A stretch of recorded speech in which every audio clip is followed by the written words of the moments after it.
Okay, welcome to day 4. So today we are going to talk about the application process and discovery call preparation. Now, like I said on every single video, please make sure that you are doing the action items from the day before you jump into the next module here with me. So when we think of the application process, now that sounds a lot like an employee role, okay? It's more of a proposal that you are doing, but I like to use language that makes sense to people who haven't been in the industry before. So some things that you're going to need in place. Now, I recommend that you do have like a PDF, a Google Doc. There's going to be a Canva template in the module here that you can use to create this. And it's just a nice way for you to be able to show a potential client what the services are you have, what your rates are, whether that's hourly or retainer, just so they have an idea of what you provide. Again, we're going to be adaptable. We can move things around to make sure it fits what our client actually needs. Now, I encourage you to have a professional email, okay? So I am a recruiter for virtual assistants. So I am hired by business owners to recruit virtual assistants. And one thing as a recruiter that we do not like to see is very, I don't know how to word that, but Gmail addresses or whatever it is, Yahoo, that give off the vibe that you created it in junior high, like Sexy Mama 69, or you would be surprised at some of the email addresses that I have seen. So I encourage you to create a Gmail just for your business. And it could be your business name at gmail.com. It could be your name in VA services. I don't care. Just make it professional. When you are ready, it's a great idea to have an actual professional Google Workspace because you're going to have, the ability to have more space in your Google Drive and it just looks professional. But in the very beginning, just make sure you have a free email that is professional. Now, for scheduling software, we do want to have this set up because it's going to make us look and provide a more professional experience for our clients. I recommend Calendly. I will link that below. And then we do need to have a contract and invoice sending methods set up. So for your contract, I will link a really cheap option. I cannot provide a contract because it's legal and I don't want that liability in my business. However, I will provide you one that is extremely cheap to purchase. And you can also find templates online for these. But we do want to protect ourselves to make sure that we are actually getting paid. Most people, they pay their virtual assistants, right? They pay their team. But just in case, we want a contract in place that clearly lists out how they pay us, when they pay us, how or like the deliverables we are providing, stuff like that, just so that we have a very clear business relationship. And then invoice sending methods. Also, you can find this for free. I really like GetHarvest. I'll link it below. The reason I like GetHarvest is it's simple to track your time and you can have a couple different clients in there on the free version. And it's going to create the invoice for you so that you know how many hours you worked and it can, break it down hourly on an invoice, or if it's retainer, it breaks it down for that retainer rate. But it's very straightforward. It saves your client information in there. You can send it to them and then you can mark it paid. It lets you know how much you've brought in for the year. So I will link GetHarvest below because it is a great way to send invoices. Now, there's different ways to do invoicing. There's different platforms like Dubsado. There's, some people like to do it through Stripe or PayPal. Please avoid Venmo. My clients have ran into so many issues with Venmo, especially if you're not using the business version.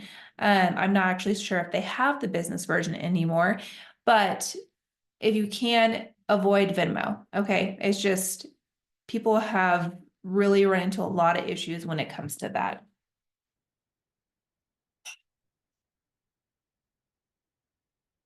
So the application process or the proposal process, I really want to make sure that when you guys see a post in the Facebook group or on a different platform, that you slow down. It's not a race. Even if they are asking for everyone to submit their proposals by tomorrow, take some time today to, make sure that you are presenting yourself professionally as a business owner, okay? I want you to research the client's business. I want you to look at the software programs they use. What are their offers, right? So we want to see, do we think there's that alignment, right? Are they similar to who we're looking for? Do we think we can actually provide value to their business? Because that's what we want to do, right? We want our clients to succeed. Now, when you are looking at the software programs they use, don't get too held up if you don't know all of them, okay? YouTube can teach you anything. You just have to be willing and have the time to be able to go learn those programs. So before a discovery call, you should at least be aware of what these programs are, like what is their purpose within a business, and have an idea of like how much time it's actually going to take you to be able to not master it, but to be able to use it enough to provide the services they need. Because if it is like, there are some sort of software programs that I won't work with. One being Keep or Infusionsoft, because it's a dinosaur of a program. And so that was one thing for me that in a way was non-negotiable. If a client really needed me to work in that software program, and if that was a big part of the role, I will not apply for that job. So we do want to slow down and make sure that these are good fits for us and for our business. And then please, please, please follow directions. Back to when I talked about being a recruiter, if someone tells you do not DM them, please do not DM them. Follow their directions, read the application and the job description thoroughly. And one thing with that is in this industry, it's very common for people to put little things in these documents where they'll tell you to do something odd. They might say for question 3 on the application, please put the word elephant.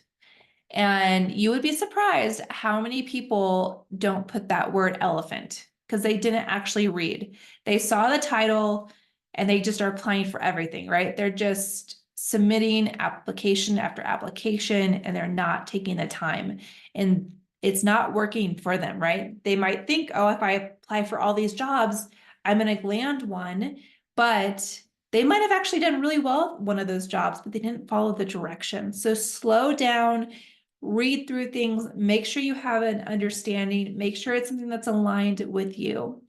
And then also, quick note on social media. If your profile is not locked down, please be aware of what people can see on the public view, okay? So on Facebook, you can go view this and see what people can see publicly who are not your friends.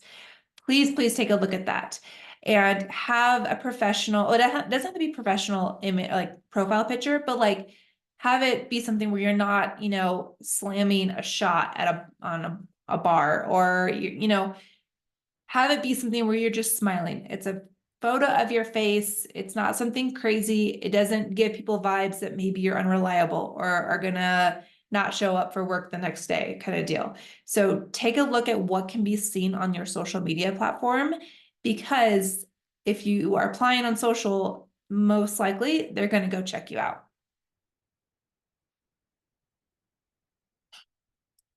All right, so now we're going to discuss discovery calls. So real quick recap on what we've gone through. We've created a list of the services that we would like to do within our business. These are services we're going to provide for our potential client, right? From there, we looked at these services, we did some research, and we considered the money that we need to make within this business. And we did our income workout. So now we have our service list, or the things we enjoy. We have a rate. We have our scheduling software set up, and we have at least a drafted contract in place, or a template that we've purchased. We have a professional email in place and a way to track our time and send invoices. Okay. Again, those are all linked in this module if you missed any of that. So from here, we are now ready to start scheduling calls with people. Now, before you have a discovery call, I encourage you to send a questionnaire ahead of the call to gather information about this client's potential or their business, right? I want you to research their background, take a look at their website, what they offer, their social media presence, maybe watch a couple of their reels. And then from there, I would like you to film a quick Loom video or a quick Zoom video, whatever platform you want to use, just letting them know that you're looking forward to your call with them. You could mention some of the stuff that I loved your reel on whatever it is, just to show that you are committed to their success and you're excited to speak with them. Now, the reason I say to do this is because they are going to be meeting with other people. Most people do not put this much personalization into the process, and it's going to show the client that you are organized, you're a business owner, and you are excited about working with them.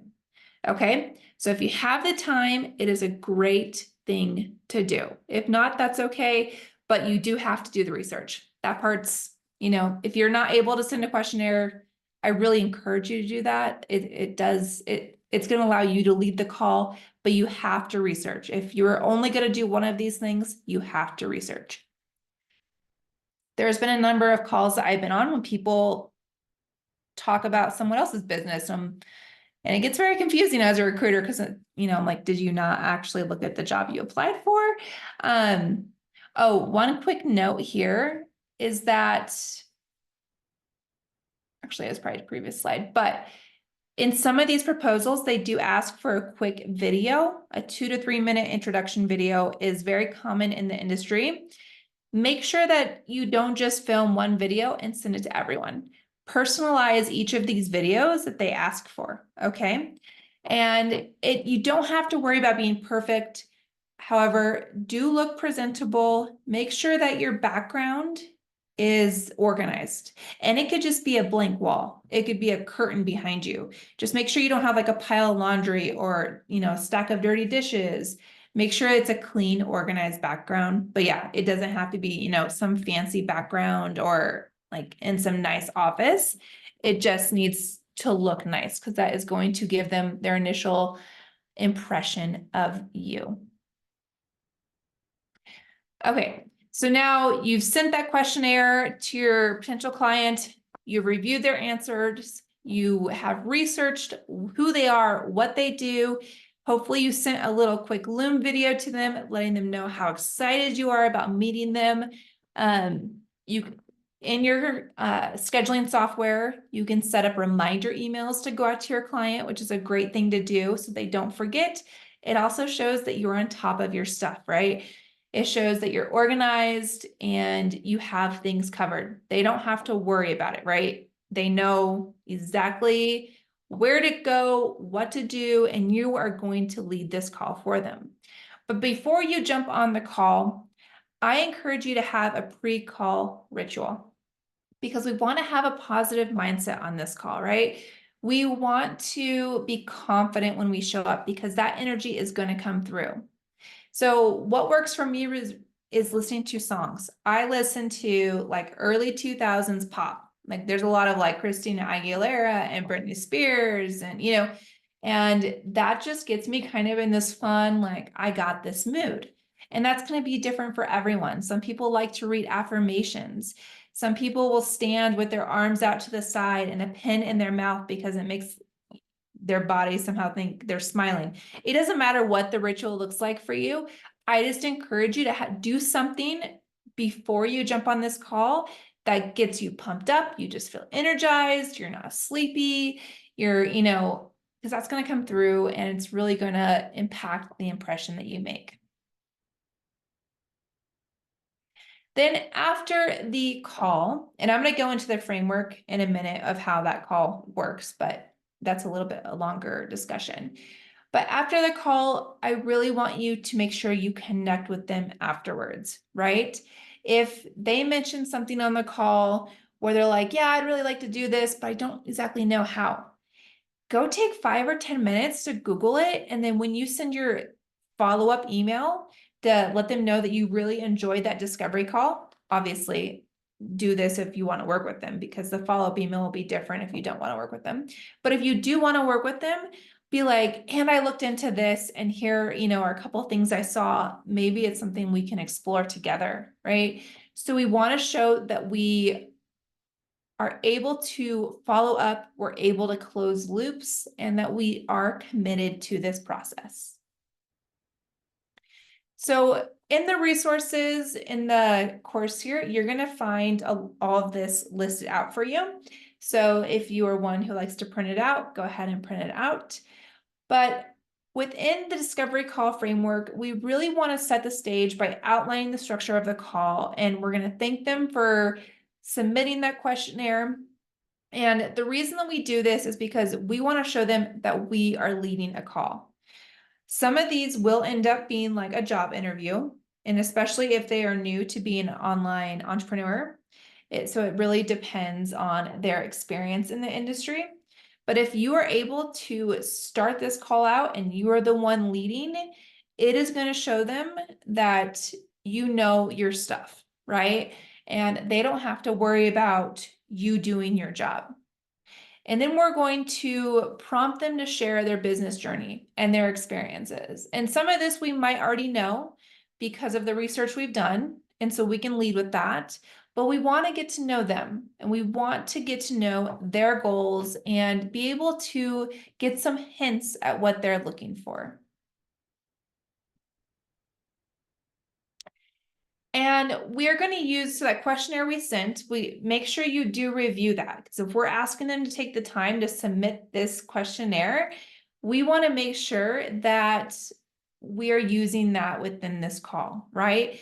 Ask follow-up questions, or if something's not clear, or if you want them to expand on it, make sure that they know that you read through that and you want to know more.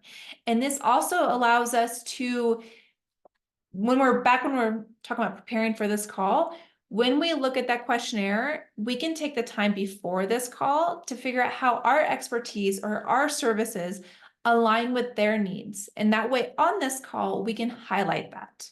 And so if you don't do that questionnaire, you're going to have to do this on the fly, which you absolutely can.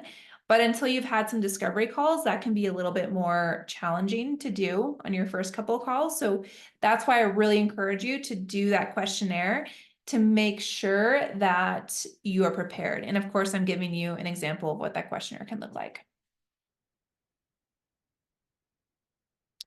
And then we want to encourage questions from the client, right? We want them to get to know us. If they have questions or they have hesitations with either hiring us, or maybe it's their first hire, first time they worked with a VA, we want to give them the space to ask these questions, because we don't want them going away from this call unsure. Okay, so the more that we can build the trust on this call, the more that we can encourage them to be open and honest with us, and that we can be open and honest with them, the better. Obviously, have boundaries. Make sure everything you share is, appropriate for a business relationship. But we do want to make sure that we are connecting with our potential client on this call. And then we are going to talk about our pricing and our service offerings. Now, like I said before, when you create those service packages or your service list, whatever it looks like for you, we do need to be adaptable. So when they fill out that questionnaire, go through and see what kind of support they need and how that aligns with what you have available, so that when you get to this point on the call, you know what they need. And even on this call, you might be editing a couple of things that come up, but that way you can tailor this just for them. So they feel like you are the one who can provide the exact service that they are looking for. Because most likely you can if you are intentional about this and you take the time to write all of this out and read through things and do your research.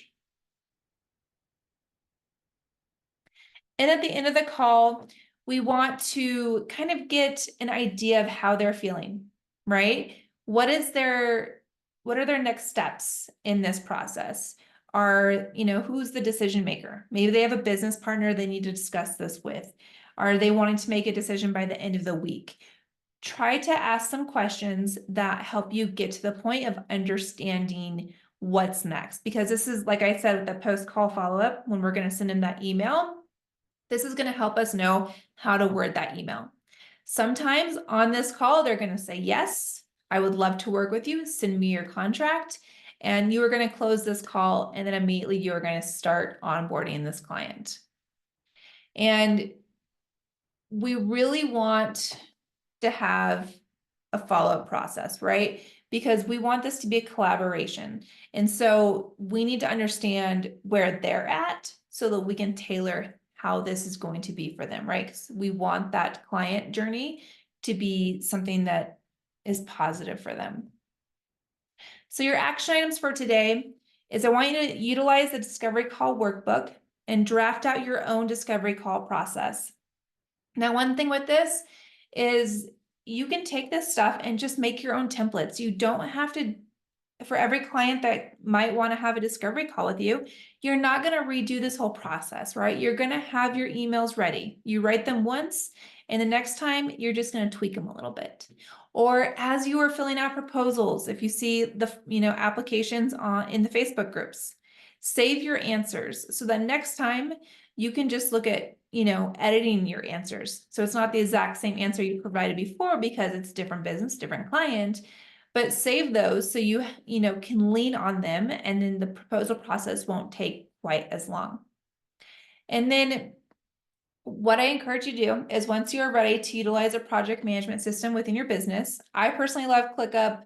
There's Asana, there's Trello, lots of options out there, right? But create a list of everything that you need to do throughout this discovery call process. So use the workbook to create that list. And then what you can do is create a list within your project management system and label it like discovery call master or something like that, so you know not to edit it. And then each time you have someone who is a potential client, you're going to duplicate that list and then put deadlines on it and, assign yourself and whatnot. But that way you make sure that you don't miss pieces in this process. So go ahead and start working on this. Make sure that, I feel like I'm a broken record here. Make sure you are doing your action items each day before you move to the next module. So have fun with this, and I will talk to you tomorrow.